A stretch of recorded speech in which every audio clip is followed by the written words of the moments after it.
আসসালামু আলাইকুম ওয়া রাহমাতুল্লাহ। প্রিয় দর্শক শ্রোতা, প্রতিদিনের মতো আজকেও আমি একটি গুরুত্বপূর্ণ আমল নিয়ে এসেছি। সেই আমলটি হচ্ছে মহাগ্রন্থ আল কোরআনের একটি সূরা। এই সূরাটি হলো রহমানের একটি আয়াত। আয়াতটি হলো ফাবি আইয়ি আলাই রাব্বিকুমা তুকাযযিবান, যাকে আল্লাহ তাআলা ৩১ বার বয়ান করেছেন। ফাবি আইয়ি আলাই রাব্বিকুমা তুকাযযিবান, সকালে পড়ার মুজিজা। এই আয়াতটি সকালবেলা আঙ্গুলের কড়াই পড়তে হবে।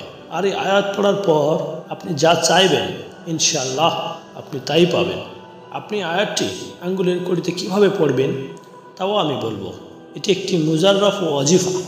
এর বরকতে আপনার যে হাজতই হবে তা সন্ধ্যার আগেই ইনশাআল্লাহ পূরণ হয়ে যাবে। যদি আপনার টাকা পয়সার প্রয়োজন হয় তাহলে আল্লাহ তাআলা গায়েবীভাবে টাকা পয়সার বন্দোবস্ত হয়ে যাবে। যদি রিজিক চান তাহলে রিজিকের দরজা আপনার জন্য খুলে দেওয়া হবে। এই আমলটি আপনাকে সকালবেলা করতে হবে।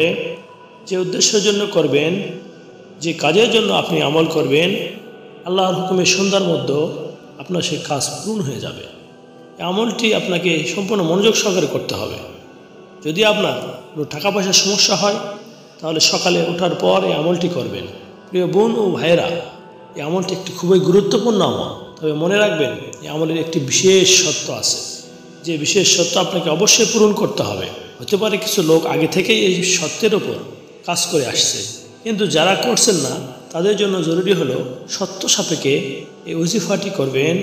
যদি আপনি এই ওজিফাটি এই শর্তের সাথে পালন করেন তাহলে বিশ্বাস করুন আপনার জিন্দগির মোড় ঘুরে যাবে, আপনার কিসমত বদলে যাবে, আর আপনার জিন্দগি থেকে পেরেশানি সমূহ আল্লাহ তাআলা দূর করে দেবেন।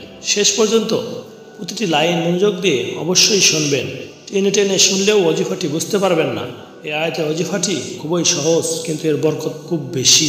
ফাবি আইয়ি আলাই রাব্বিকুমা তুকাযযিবান, এই আয়াতটি আপনি আঙ্গুলের কড়াই পড়তে হবে। এই আয়াতে আল্লাহ তাআলার দরবারে বারবার বান্দাকে নিয়ামতসমূহ স্মরণ করিয়ে দিয়েছেন আর প্রশ্ন করেছেন, হে আমার বান্দা, তোমরা আমার দেওয়া কোন কোন নিয়ামতকে অস্বীকার করবে। এই আয়াতে মূলত এটাই দাবি, বান্দা তুমি আমার দেওয়া নিয়ামতকে সমূহের দিকে তাকাও আর চিন্তা করে দেখো তুমি আমার দেওয়া কতগুলো নিয়ামত ভোগ করছো।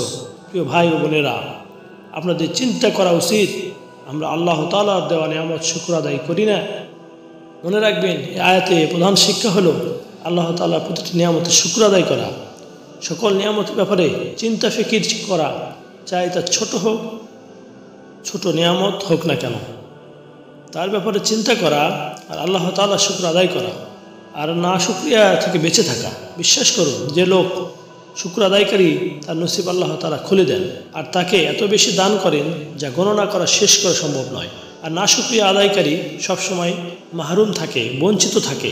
ওজিফার সত্য হলো আল্লাহ তাআলা নিয়ামতের শুকরিয়া আদায় করা এবং মা বাবার খেদমত করা।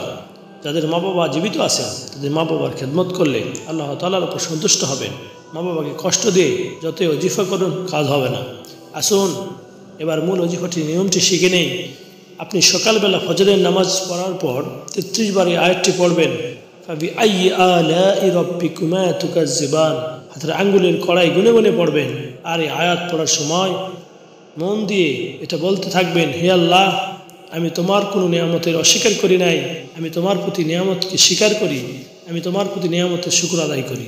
যখন আপনি মনে প্রাণে এটাকে স্বীকার করবেন আল্লাহ তাআলা নিয়ামত সমূহের শুকর আদায় করবেন।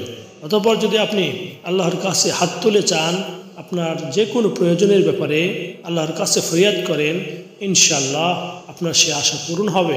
তো ভাই ও বোনেরা, আমি যে সত্যের সাথে ওজিফার কথা বলছি, সে সত্য পূরণ করে যদি আপনি ওজিফা করেন তাহলে আপনার দ্বারা প্রতিটি দোয়া কবুল হবে, প্রতিটি হাজত পূরণ হবে, প্রতিটি প্রয়োজন পূরণ হবে। আল্লাহ তাআলার কাছে ফরিয়াদ, তিনি যেন আমাদের আমলের সকল মনোবাসনা পূরণ করেন, প্রতিটি নিয়ামতের শুকর আদায় করার তৌফিক দান করেন।